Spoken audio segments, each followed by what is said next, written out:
이 시간에 함께 기도하겠습니다.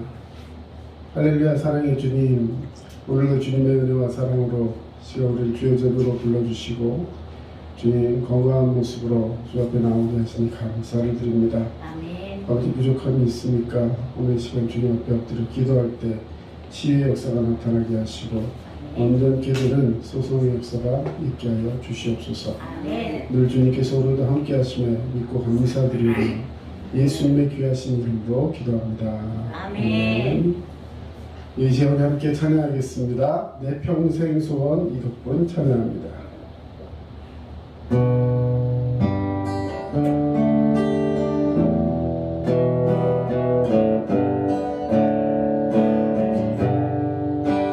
내 평생 소원 이것뿐 주의 은혜라면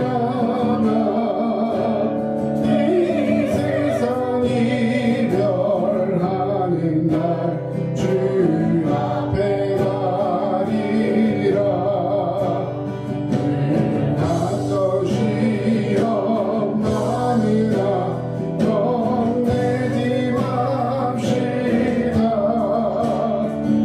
그주의 권능 계시니 이기고 남겠네.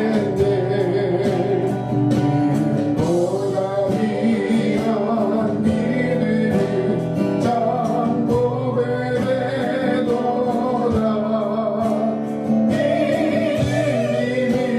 믿는 사람들 다 복을 받겠네.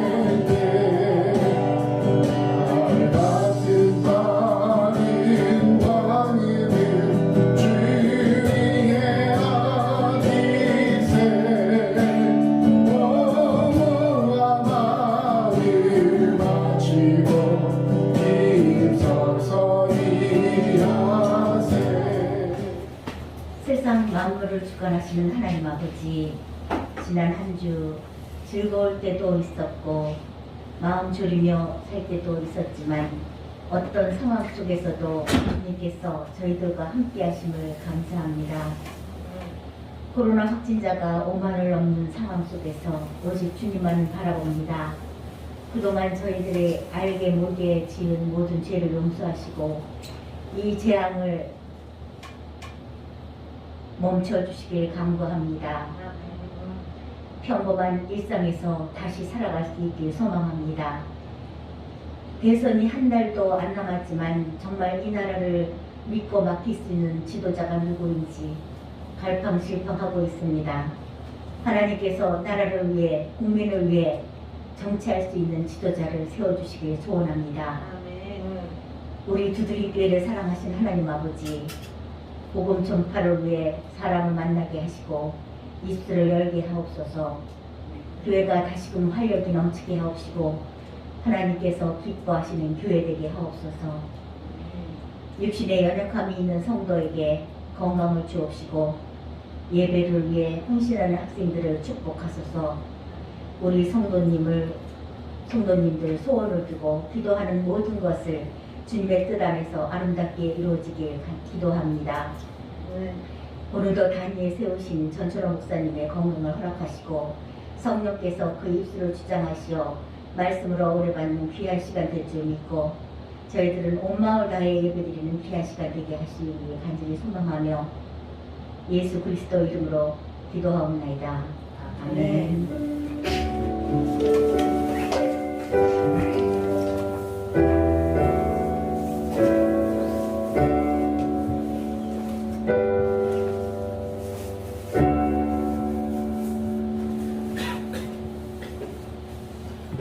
네, 오늘 함께 하실 말씀은 로마서 15장 13절 말씀입니다.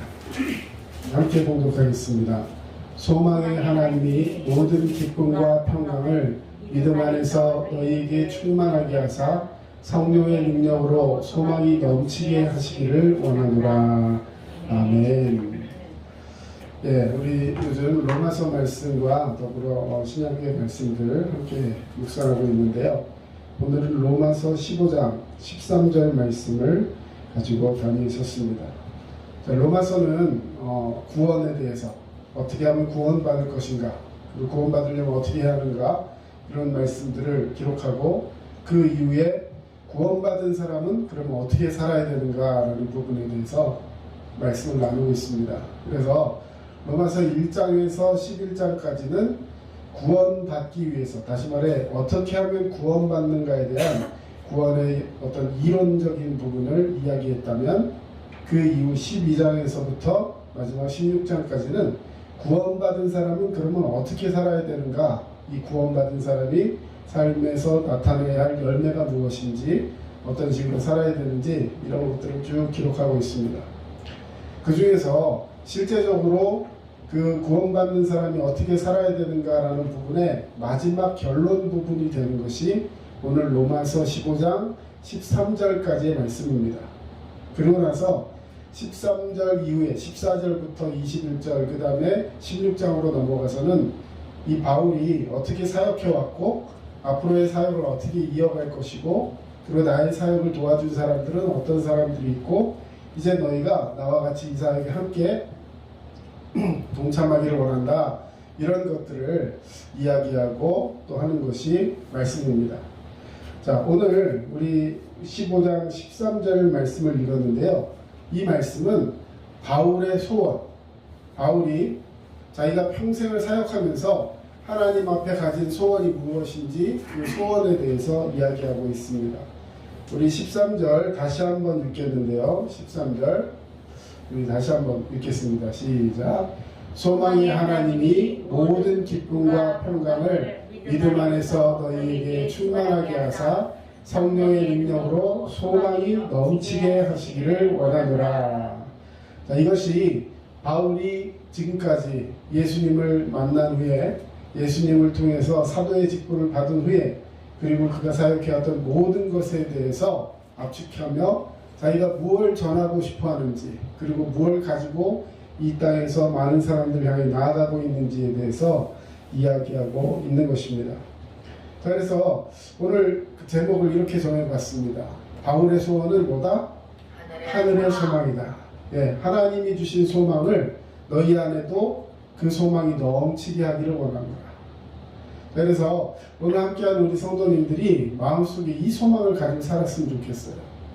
내가 이 땅에서 뭔가 삶의 목표가 있고 또 그것을 위해 살아가는 거 굉장히 좋습니다. 그런데 그 목표가 하나님이 아니라면, 그 목표가 예수가 아니라면, 그 목표로 인해서 내가 일할 수 있는 그 힘이 성령으로부터 나오는 것이 아니라면, 그것은 오히려 우리 삶을 망치게 하고 우리 삶을 넘어뜨리게 하는 일들이 될 수도 있다는 것입니다.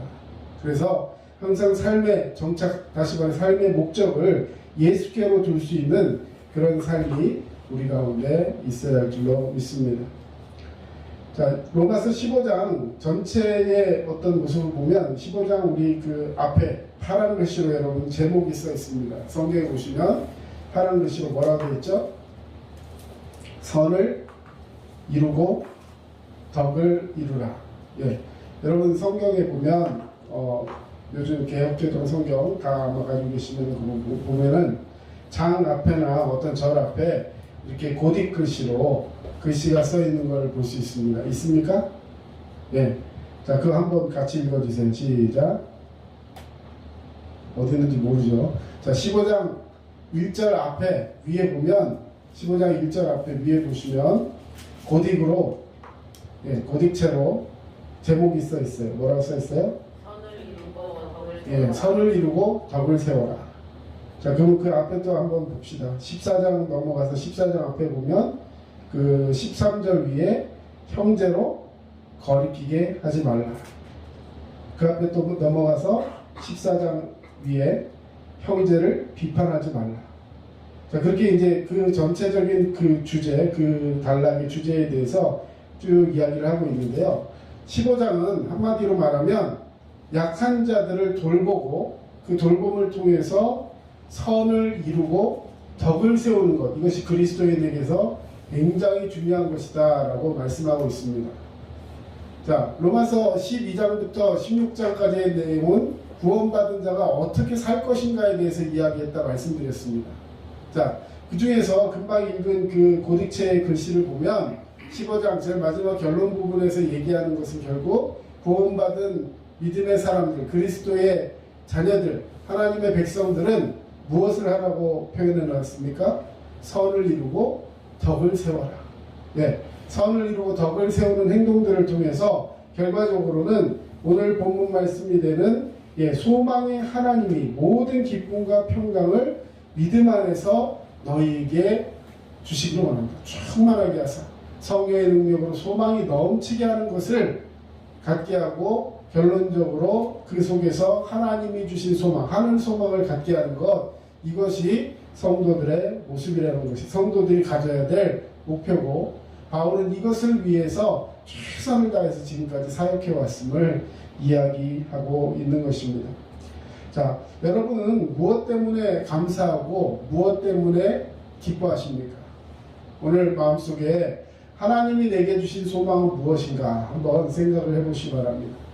소망의 하나님이 모든 기쁨과 평강을 내게 주신다라는 말로 오늘 성경 표현하고 있는데요. 로마서 이 말씀 속에서 하나님이 우리에게 주신 것, 가장 큰 기쁨은 바로 하늘의 소망이라는 것입니다. 네, 오늘 이 말씀 13절 한 절을 하기 위해서 이 로마서의 모든 말씀을 통해서 바울은 내가 가진 그 마음속에 진정한 소망이 무엇인가에 대해서 이야기하고 있는 거예요. 제가 목요일마다 이 목사님들과 또 교제 나누면서 하는 성경 공부가 있는데 거기서 이 말씀을 가지고 그렇게 얘기했습니다. 자, 여러분 옆에 있는 사람에게 정말로 나눠주고 싶은 게 무엇이 있습니까? 생명을 나눌 수 있고 뭐 물질도 나눌 수 있고 다 할 수 있어요. 하지만 그것을 통해서 내가 주기를 원하는 진정한 목적이 무엇인가, 이거를 안다면 여러분의 삶이 헛되지 않다는 것이죠. 예를 들어 보겠습니다. 자, 여러분 선교지에 나가면 그 선교지, 예를 들어 선교지라 표현하면 보통 문화권이 다르고 종족이 다르고 그리고 어떤 언어가 다른 이런 사람들을 향해서 나가는 그 전도를 타문화권 전도라고 합니다. 예, 나와 문화가 다른 사람들. 자, 문화가 다른 사람들과 이렇게 딱 마주쳤을 때 어떤 면에서는 굉장히 갈등이 있을 수 있어요. 자, 예를 들어 어떤 동네 가면 서로 좋아하고 서로 사랑하고 이렇게 서로 인사를 물을 때 우리는 보통 어떻게 인사합니까? 요즘? 네, 반가워할 때 어떻게 인사해요? 안녕하세요. 예, 말로 안녕하세요. 혹은 예전에는 뭐 악수도 하고, 그렇죠? 근데 요즘 다 못하게 하잖아요. 요즘 뭐 하라 그래요? 요즘은 이제 이것도 하지 말라 그래요. 예, 손 부딪히는 것도 하지 말라고. 처음에는 이렇게 하다가 이렇게 하다가 이렇게 하다가 이제는 그것도 하지 말고 그냥 눈으로만 까딱 인사하라. 자, 요즘 이런 형태를 예를 들어서 코로나가 있기 한참 전으로 돌아가서 예전에 어른들 앞에서 한번 한다고 생각해 보세요. 어르신이 저쪽에 계시는데 이렇게 한다고 해보세요. 아주 저거 버릇도 없고, 예? 굉장히 이해를 할 수가 없는 거죠. 그렇죠? 예. 단지 한 몇 년도 아니죠. 뭐, 한 몇 년 지나지 않았는데, 코로나라는 상황 때문에 이런 일들로 인해서 서로 가볍게 진심을 담아서 목례하는 것이 요즘 인사에 가장 정중하고 보이는 표현이다. 자, 만약에 그런 코로나라는 상황을 모르고, 그 문화에 대한 상황을 모르고, 이런 것들을 대하게 된다면, 아니 왜 저 사람들은 저렇게 예의가 없지? 왜 저렇게 대면대면하게 저런 식으로 인사를 하지? 이렇게 하면서 오해할 수 있을 거예요. 또 어떤 나라에 가면 막 서로 막 코를 부비는 나라도 있고, 예, 어떤 나라는 또 막 이렇게 과격하게 막 이렇게 쳐야지만 굉장히 친근한 모습을 보이는 그런 모습도 있을 수 있습니다. 다시 말해서 문화권이 다른 어떤 지역에 갔을 때는 굉장히 내 문화, 내 생각만 가지고 그 사람들에게 접근해서 내가 하려는 의도를 이야기하려다 보면 굉장히 큰 오해나 혹은 신뢰가 될 수도 있다는 사실입니다. 바울도 이 복음을 전하기 위해서 다른 지역, 자기가 예루살렘에서 이제 온 유대와 사마리아와 땅끝까지 가는 그런 믿음의 역사를 바라보기 위해서 지금 이 복음을 들고 나아가는 거예요. 오늘 본문이 되고 있는 13절 그 이후의 말씀을 우리 성경을 통해서 한번 보기를 원합니다. 자, 여러분 14절부터 우리 한번 볼 텐데요. 14절. 내 형제들아 너희가 스스로 선함이 가득하고 모든 지식이 차서 능히 서로 권하는 자임을 나는 확신하노라 하면서 이제 서로에게 이 믿음을 고하고, 그러면서 15절에 보면 바울은 나는 하나님께서 어떻게 나를 쓰시기를 원하고 그래서 이 일들을 해왔다는 걸 정확하게 얘기하고 있어요. 15절 같이 읽습니다. 그러나 내가 너희로 다시 생각나게 하려고 하나님께서 내게 해주신 은혜로 말미암아 더욱 담대히 대략 너희에게 썼노니. 자, 이제 내가 이 로마서를 쓴 이유에 대해서 얘기하고 있는 거죠. 로마서를 왜 썼냐면 16절. 이 은혜는 곧 나로 이방인을 위하여 그리스도 예수의 일꾼이 되어 하나님의 복음의 제사장 직분을 하게 하사 이방인을 제물로 드리는 것이 성령 안에서 거룩하게 되어 받으실 만하게 하려 하심이라. 자, 누구를 제물로 드린다고요? 이방인. 다시 말해서 이방인에게 복음을 전하기 위해서 하나님이 나를 사도로 세우셨다 말하고 있는 거예요. 자, 바울은 이방인입니까? 유대인입니까? 바울은 예루살렘에 있는 이스라엘 사람이에요? 아니면 로마나 이런 데 사는 사람이에요? 로마나 이런 데 시민이에요? 자, 굉장히 헷갈리시는데, 자, 바울은 원래 유대인이에요. 유대인. 다시 말해서 하나님이 선택한 하나님의 백성입니다. 그래서 유대인은 율법을 배우고 율법을 통해서 모든 것을 이렇게 결정짓고 하는 그런 아주 정통한 유대인 가문의 사람입니다. 그 중에서도 굉장히 학식도 뛰어나고 우리식으로 표현하면 엘리트 집단에 속한 사람이에요. 그런데 그런 그가 얼마나 또 하나님께서 영광을 주시고 사용하시려고 했냐면 로마의 시민권까지 가지고 있어요. 로마의 시민권. 자, 로마에서 태어나거나 로마의 혈통을 가진 사람이 아니라 할지라도 시민권을 갖게 되면 그것은 곧 로마의 모든 행정적인 법이나 아닌 법적인 절차에서 보호를 받게 되는 사람이 되는 것입니다. 예를 들어 미국의 시민권을 받으면 미국에서 태어나지 않았다 할지라도 미국의 시민권을 받은 사람은 미국 시민이에요. 그래서 그 사람이 세계 어느 나라에 가 있든지 미국은 그 사람을 보호하기 위해서 이렇게 최선을 다하는, 우리 뭐 그런 거 많이 보잖아요, 그죠? 다른 나라에 가 있는 그 자기네 미국 시민 한 사람을 구하기 위해서 막 그 공군 병력이 막 출동해가지고 사람을 구해오고 그런 일을 많이 보게 되는데 우리나라도 마찬가지입니다. 얼마 전에 그 어떤 그 외국에서 사태가 일어났을 때 우리나라 사람들을 구하기 위해서 우리나라에서 전세기를 보내고 막 전 세계에서 그 자기 나라 백성들을 구하려고 최선을 다하는 그런 모습들을 방송에서 볼 수 있었는데요. 다시 말해서 이 바울은 히브리인이면서 동시에 로마인이에요. 태생은 히브리인이고 그리고 머릿속에나 모든 것에는 하나님을 믿는 유대인으로서의 신앙을 가지고 있고 그러면서 또한 예수 그리스도를 주님으로 섬기는 그리스도인이며 또 법적으로나 모든 그 시민이나 이런 환경 속에서는 로마의 시민권을 가진 그런 사람이었습니다. 다시 말해 그는 어떤 것을 하더라도 당시의 로마의 시민권이라는 것은 전 세계를 지배하고 있는 나라의 시민으로서 권리를 가지고 있다 이런 뜻이에요. 어디를 가도 다 통과해요. 이게 로마 시민권의 그 당시의 위력이죠. 그래서 하나님은 그런 바울을 사용해서 이방인들에게 전도하게 하고 또 그들에게 나아가서 교회를 세우는 일들을 하게 하신 거예요.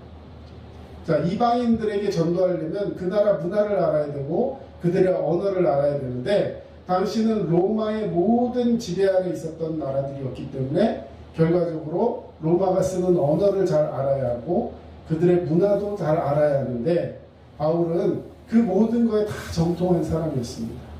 그러면서 예수 그리스도를 믿는 하나님의 사도, 예수 그리스도의 종된 그 사도로서의 그 모든 것을 갖고 있었다는 거죠. 그런 의미에서 이제 이방인을 위하여 예수 그리스도의 일꾼이 되었다라는 말로 자신을 표현하고 있어요. 자, 여러분은 어떤 일꾼이 되고 싶습니까? 하나님께서 여러분을 어떻게 사용하시길 원하세요? 지금부터 우리는 그것을 놓고 기도하고 그것을 응답받고 하나님이 주신 꿈으로 가져야 한다는 거예요. 나는 앞으로 커서 뭐가 될 거야? 굉장히 중요하고 좋은 것이죠. 그래서 그걸 위해서 요즘 학생들은 진로 적성 검사도 하고 여러 가지 그 체험들을 통해서 앞으로 내가 가질 직업이 무엇인가 이런 것들을 좀 뭐라고 표현할까요? 경험도 해보고 테스트도 해보고 하면서 그런 방향들을 이렇게 배워나가게 되는데요. 자, 그러면서 정말 중요한 것이 있다면 그 일꾼으로서 하나님께서 나에게 주시는 그 어떤 직업이든지 그런 것들을 통해서 내가 갖기를 원하시는 꿈, 하나님을 위해서 나는 어떻게 사용될 것인가라는 꿈을 갖기를 원하신다는 거예요. 자, 17절 말씀 한번 보겠습니다. 17절. 그러므로 시작. 그러므로 내가 그리스도 예수 안에서 하나님의 일에 대하여 자랑하는 것이 있거니와. 자, 하나님의 일을 자랑한다라고 하면서, 자, 자랑이 뭔가 봅시다. 18절. 그리스도께서 이방인들을 순종하게 하기 위하여 나를 통하여 역사하신 것 외에는 내가 감히 말하지 아니하노라. 하나님께서 이 바울을 통해서 이방인들이 하나님의 말씀에 예수 그리스도의 복음에 순종하게 하셨다는 거예요.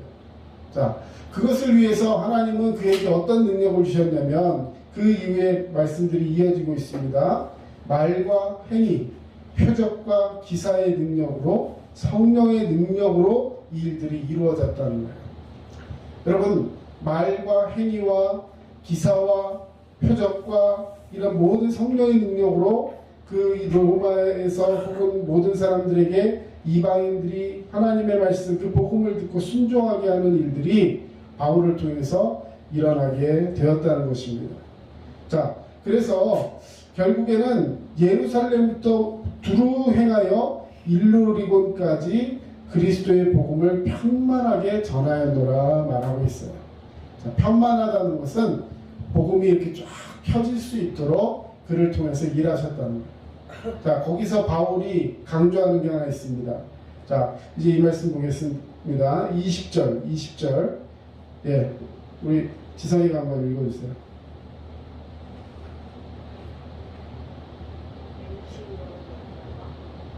15장 20절.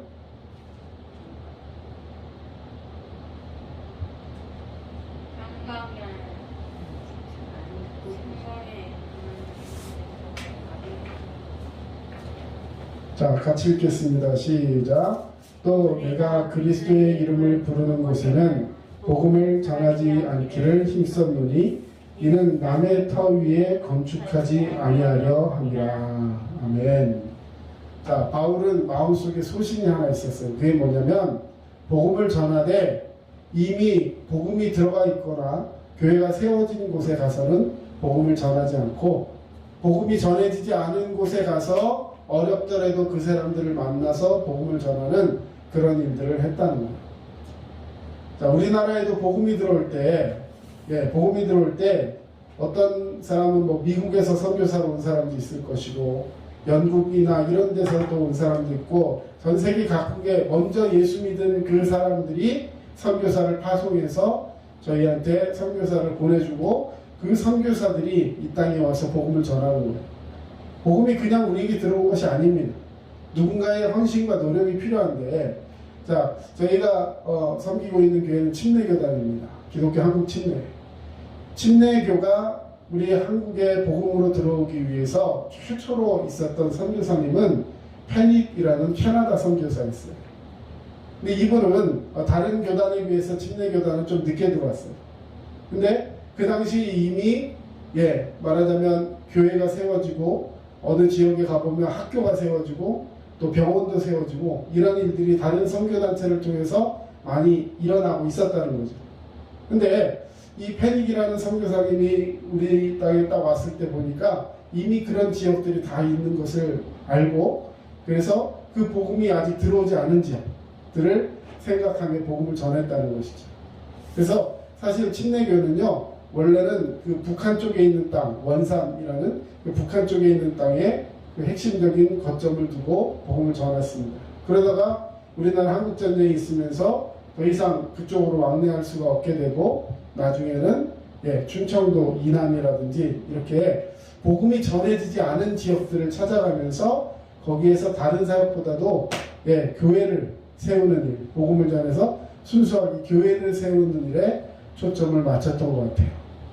설교 전략으로 보자면 학교를 세우거나 그다음 병원을 세우거나 이러면 많은 사람들이 오게 되고 그걸 거점으로 이렇게 해서 교단이 커지고 하는 그런 일들을 많이 보았는데요. 그렇게 하지 않고 이 교회를 세우는 일에만 이 초점을 맞췄던 것을 선교 역사를 통해서 알아볼 수가 있습니다. 사랑하는 성도 여러분, 오늘 바울은 이렇게 남의 터 위에 건축하지 아니하려고 하는 그런 마음을 가졌다는 거예요. 오늘날 복음이 많이 이렇게 편만해져야 하는데 그렇지 못하고 이렇게 기존에 있는 사람들을 막 끌어모아가지고 막 부풀리려는 그런 모습도 없지 않아 있어요. 여기서 그런 것들을 비판하고 하는 것보다 결국 중요한 것은 한 사람이라도 더 복음을 전하기 위해서 하나님께서 우리에게 주신 분명한 사명이 있다는 것을 깨달아야 한다는 거죠. 오늘 바울의 이 말씀들을 통해서 오늘 우리에게 주시고자 하시는 말씀의 결론을 맺기를 원합니다. 저와 여러분이 가지고 있는 소망은 어디서부터 나타나는 소망입니까? 빌립보서에 보면 기뻐하라는 말이 계속해서 반복되고 있어요. 여러분 아시겠지만 빌립보서는 바울이 감옥에 갇혀서 쓴 편지예요. 빌립보에 있는 교인들에게 보낸 편지. 자, 감옥에 갇혀서 너무나도 힘들고 어렵고 자기 몸 하나 건사하지 못하는 상태에서도 자기 아닌 다른 성도에게 또 다른 교회를 향해서 기뻐하라라고 말하고 있다는 것이죠. 어떻게 그가 그렇게 기뻐하라 할 수 있을까?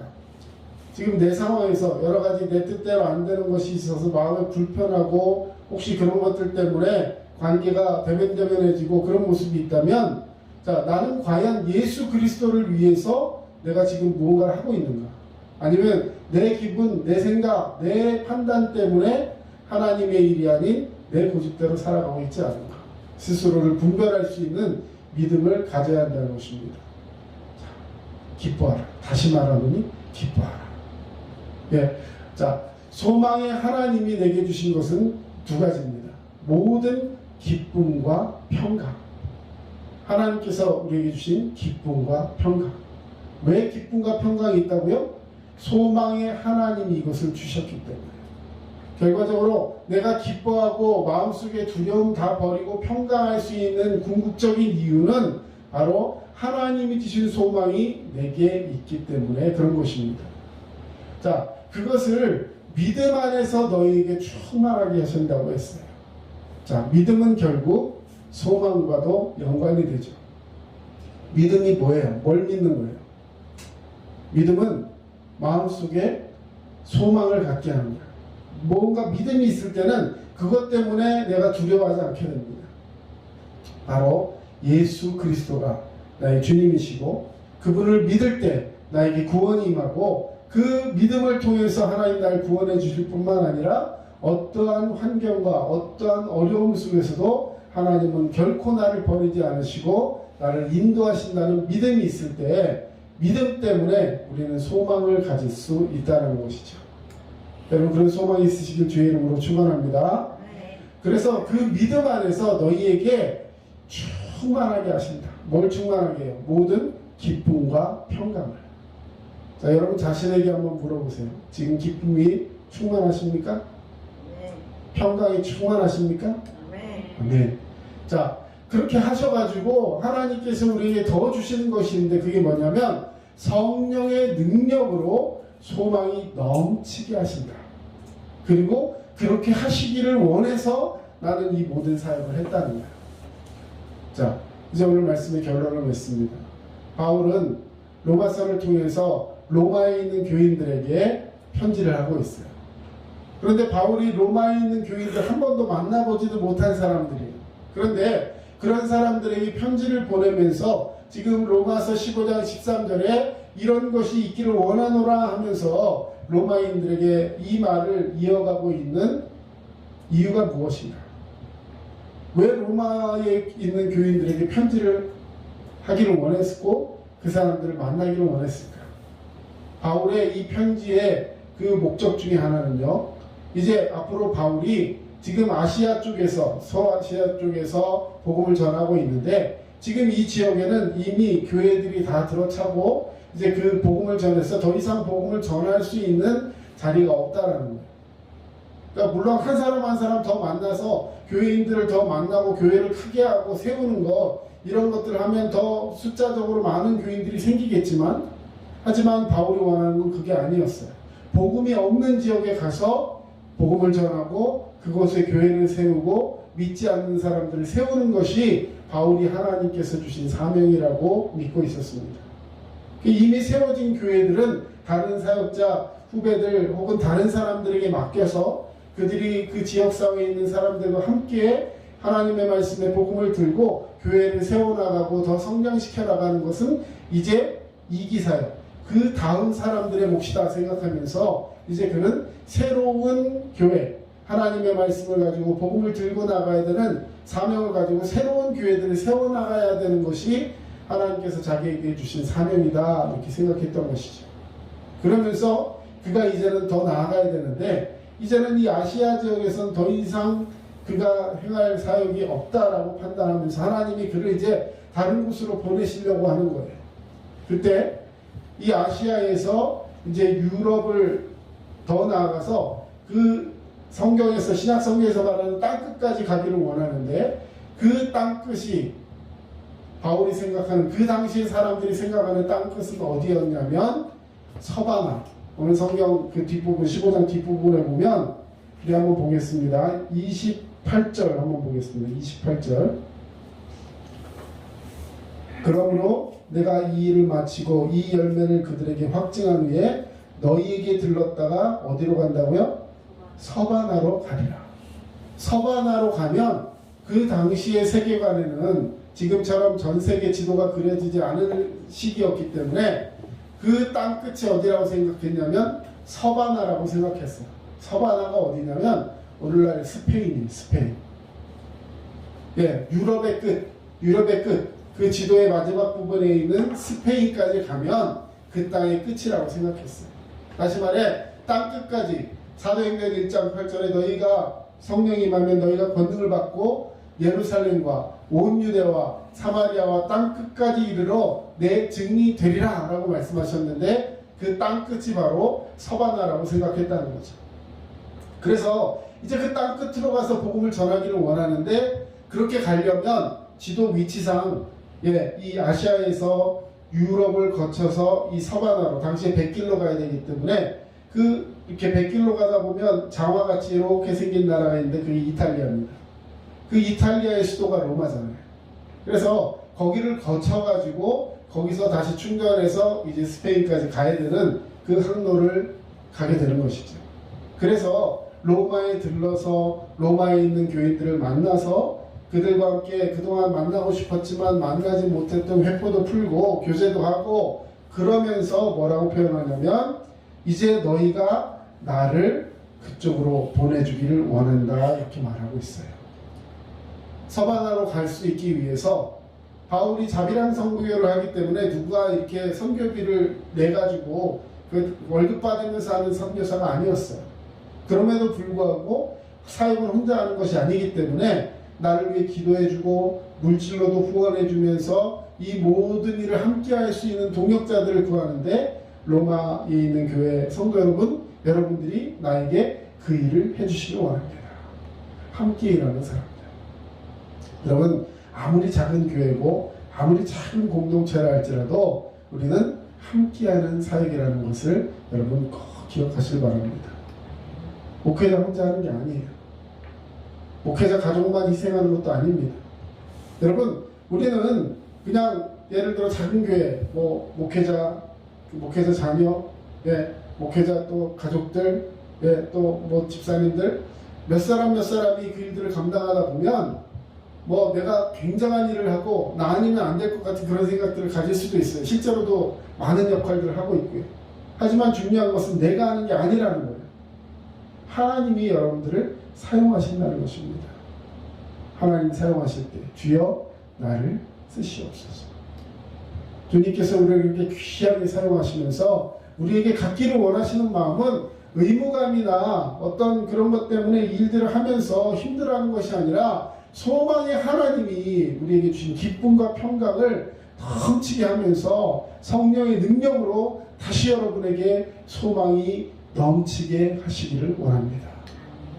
오늘 주님은 우리에게 새 소망을 주실 줄로 믿습니다. 여러분, 코로나로 인해서 여러 가지 일들로 인해서 혹시 지쳐있고 힘든 모습들이 우리 가운데 있다면 이 시간 주님이 주신 소망으로 말미암아 새롭게 변화되시고 믿음으로 재충전되시고 그 일들을 통해서 하나님이 우리에게 주시고자 하신 일이 무엇인지를 다시 한번 분별하시고 일어서는 저와 여러분 되어야 할 줄로 믿습니다. 기도하겠습니다. 사랑의 주님, 오늘도 귀한 은혜 우리에게 허락하시고 우리에게 소망이 넘치게 하신 주님이 함께 하시는 줄로 믿습니다. 때로는 우리의 연약함이 올무가 되어서 자꾸만 넘어지고 쉬고 싶고 안주하고 싶은 그런 생각들이 우리 가운데 있습니까? 주님 용서하시고 하나님 말씀 속에서 다시 한번 새 생명의 힘을 얻고 믿음으로 승리하는 우리 모두가 되게 하여 주시옵소서. 아버지, 코로나 확진자가 5만 명이 넘는 시대 속에 살고 있습니다. 이제는 어디서 어떻게 감염되었는지조차 알 수 없을 정도로 주변에 편만하게 이런 일들이 일어나고 있습니다. 이런 시대에 하나님께서 우리에게 주시는 마음은 두려움이 아니라 소망임을 믿게 하시고 믿음 안에서 이제 주변 사람들을 더욱더 돌보며 기도하며 함께 나아갈 수 있는 우리 모든 성도들 될 수 있도록 주님 인도하여 주시옵소서. 지금은 우리 주 예수 그리스도의 은혜와 하나님 아버지의 크신 사랑하심과 성령님의 도우심과 위로교통 충만하심이 주의 말씀을 붙들고 소망으로 승리하기를 원하는 모든 주의 백성들 머리 위에 이제로부터 영원토록 함께 하시기만을 간절히 축원하옵나이다. 아멘.